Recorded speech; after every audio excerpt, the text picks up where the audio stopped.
Bienvenue sur Comme3Com, une production du blog wowcomcebo.fr. Aujourd'hui, on va parler d'un outil qu'on utilise tous les jours au travail, l'email. On en reçoit tellement, parfois des centaines, non? La question c'est comment faire pour que nos emails ils sortent du lot, qu'ils soient compris tout de suite. Parce qu'un message un peu flou, on le sait, ça fait perdre du temps, ça crée des malentendus qu'on pourrait éviter.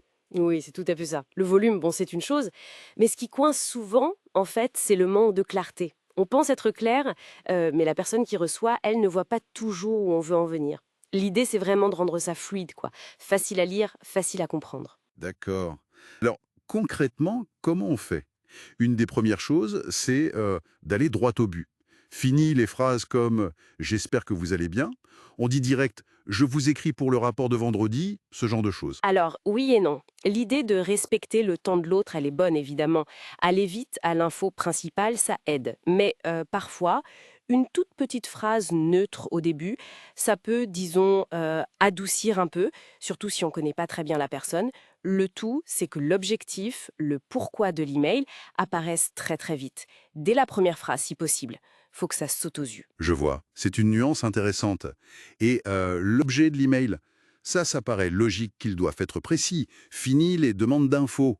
Plutôt un truc comme «Info projet alpha, besoin validation avant jeudi». Ah oui, exactement. L'objet, c'est l'email, la première impression.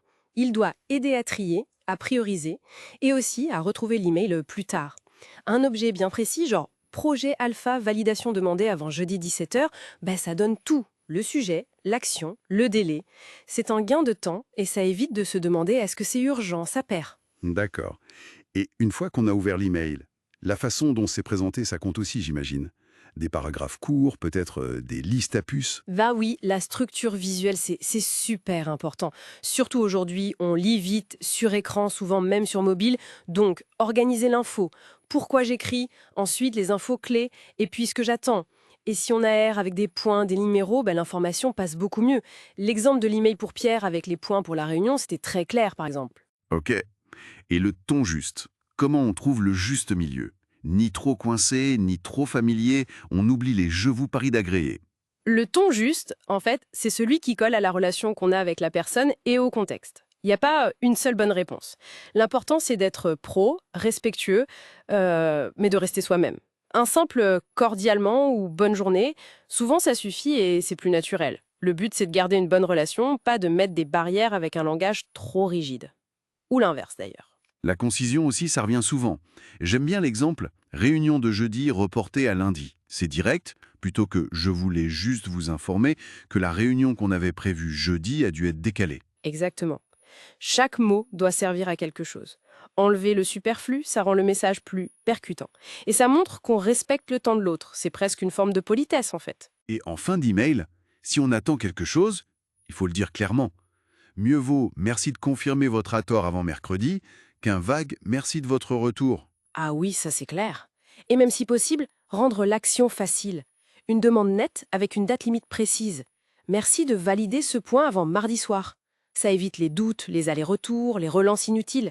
Si on sait exactement ce qu'on doit faire et pour quand, on peut s'organiser. Et la dernière étape, qu'on oublie peut-être parfois, relire avant d'envoyer. Pas juste pour les fautes d'orthographe, j'imagine. Non, pas seulement, justement. C'est un peu le contrôle qualité final. Est-ce que c'est clair? Est-ce qu'on comprend bien ce que je veux? Est-ce que j'ai bien dit ce que j'attends? Le ton est bon? C'est rapide, mais ça peut vraiment éviter des quiproquos. Bon, si on récapitule, être direct, un objet précis, une structure aérée, le bon ton, être concis, dire clairement ce qu'on attend, et relire. Ça semble être des petits ajustements, mais Mis bout à bout, ça fait une vraie différence, ouais. Et ça soulève une question, je trouve, au-delà de l'efficacité immédiate, une communication par email qui est toujours claire, concise, respectueuse, comment ça peut petit à petit influencer la culture d'une équipe ou même de toute une boîte? C'est peut-être là l'impact le plus intéressant, à long terme. c'est une bonne question pour réfléchir. Merci beaucoup. Rendez-vous au prochain épisode.